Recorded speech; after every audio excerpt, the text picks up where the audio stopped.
Kita tiba di segmen akhir di dua sisi, ada beberapa faktor yang kita bahas dari tadi ya, dari awal segmen. Nah, ini di bagian terakhir tadi menyambung tadi nih, saya ke Mas Aditya. Apakah ada faktor lain untuk di Banten khususnya selain endorsement dari Pak Prabowo dan juga Pak Jokowi di sana yang menyebabkan kemenangan untuk Andra Soni? Kalau bicara Banten kan kita harus melihat Banten itu terdiri dari dua wilayah. Wilayah perkotaan yang dekat dengan Jakarta yang kita sebut dengan Tangerang Raya. Di situ ada kabupaten, kota dan juga Tangsel. Masyarakatnya well educated dan well informed pasti. Nah, satu lagi adalah daerah yang sebelah sana itu berkebalikan gitu ya, ada Pandeglang, Serang, terus kemudian Cilegon dan segala macam. Nah, ini pemilih rasional lah di perkotaan begitu ya. Nah, cuma memang wilayah Banten itu yang menarik, memang ada juga wilayah yang saya merujuk di situasi tahun 2017 ya. Kenapa ini menjadi sangat menarik? Pilkada 2017 pada waktu itu survei 2 minggu sebelum pemilihan itu Rano Karno versus Wahidin Halim. Pada waktu itu Rano Karno unggul tapi Wahidin kalah. Tapi realitasnya pada waktu itu yang menang adalah Wahidin. Nah, isunya memang pada waktu itu adalah ada nyambung juga dengan Jakarta, Bang Idrus, yaitu soal isu SARA, politisasi, agama segala macam. Dan itu efektif. Pada saat itu? Efektif pada waktu itu di wilayah yang kita sebut dengan well educated.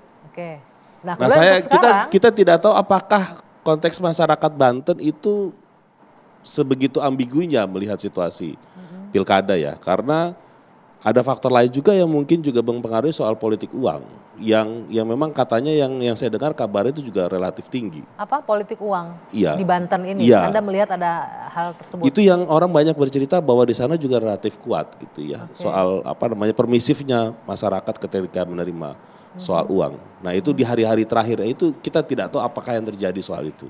Yang kita juga nggak bisa konfirmasi malam kita ini. Kita tidak bisa mengkonfirmasi soal itu karena memang itu sesuatu kita tinggalkan faktor itu karena nggak bisa dikonfirmasi. Hal lain apa selain itu? Ya memang itu yang paling memungkinkan ya. Karena kan kalau kita bicara soal calonnya, semua dua calon ini kan adalah menjadi bagian yang tidak terpisahkan dari pemerintahan pusat.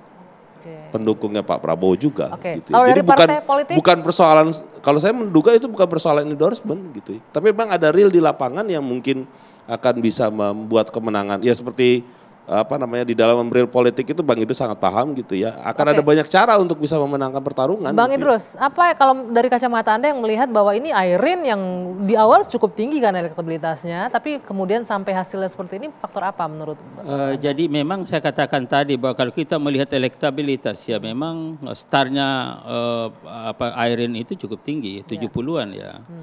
Ya, tetapi dari waktu ke waktu memang ada banyak faktor yang mempengaruhi saya kira. Apa aja itu faktornya? Ya, faktor yang pertama adalah faktor itu tadi sebenarnya diakui atau tidak diakui. Di situ kan masyarakat akan melihat bahwa di sini Golkar dengan Gerindra beda. Ya meskipun satu koalisi. Ya tetapi kalau di situ pengaruh dan saya kira di sini salah satu kampanyenya saya lihat ya bahwa kesuksesan pemerintahan pusat itu sangat dipengaruhi juga bagaimana di provinsi. Nah, kalau melihat secara linear seperti itu tentu melihat dari partai. Melihat bagaimana Gerindra, presiden lalu bagaimana ke sini.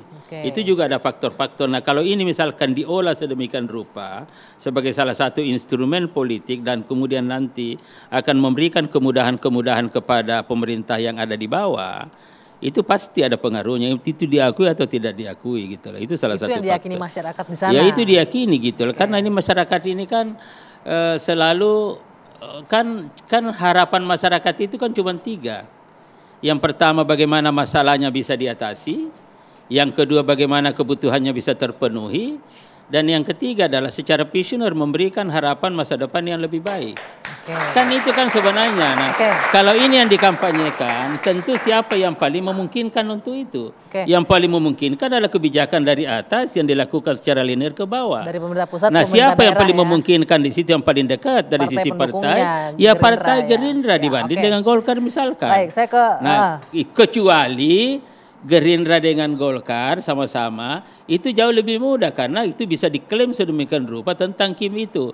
Contoh misalkan di Kaltim. Ya di Kaltim itu calonnya adalah Golkar nomor 1, nomor 2 adalah dari dari Gerindra. Kebetulan sahabat saya Mas Ginting lawannya lagi Isran itu dari PDIP dan nah itu relatif lebih mudah meskipun misalkan Isran itu adalah incumbent, lalu saudara Rudi ini baru dan pasangannya itu juga baru, tetapi itu dalam jangka waktu yang tidak terlalu lama bisa mengalahkan. Oke. Nah, padahal Demokrat juga adalah Kim, tetapi lebih dekat Gerindra dan Golkar di situ. Baik, kita tinggalkan ini itu. persoalannya di situ. Saya ke Bang Patria, kalau dari kacamata mungkin kalau dibilang evaluasi terlalu dini ya, faktor apa yang menurut Anda menyebabkan kekalahan calon yang diusung PDIP Ya, di Banten? kalau kita mau jujur ya, sekarang tanggal 28. Kemarin kita baru milih tanggal 27. Hasil kita dapat dari metode ilmiah QC. Ya. Apapun dan dengan segala hormat terhadap siapapun, apapun tuh hanya sekali lagi dugaan. Kita juga. Tetapi kenapa kita bertanya? Kan itu. Tadi Pak Idrus saya nggak tahu udah di on cam atau belum. Ini bukan masalah unggul atau tersungkur, tetapi soal bagaimana kita mitra membangun. Maka pertanyaannya menurut saya, kalaupun kalau kita menanyakan tentang pemilu hasil pilkada ini, konteksnya itu lebih memastikan bahwa itu benar-benar mencerminkan suara rakyat yang mendapat kebebasan untuk memilih. Terlepas dari hasilnya, esensinya itu dulu yang harus dapat. Dan itu memang adalah tugas dari seluruh negara demokrasi. Bukan hanya pemerintah Indonesia.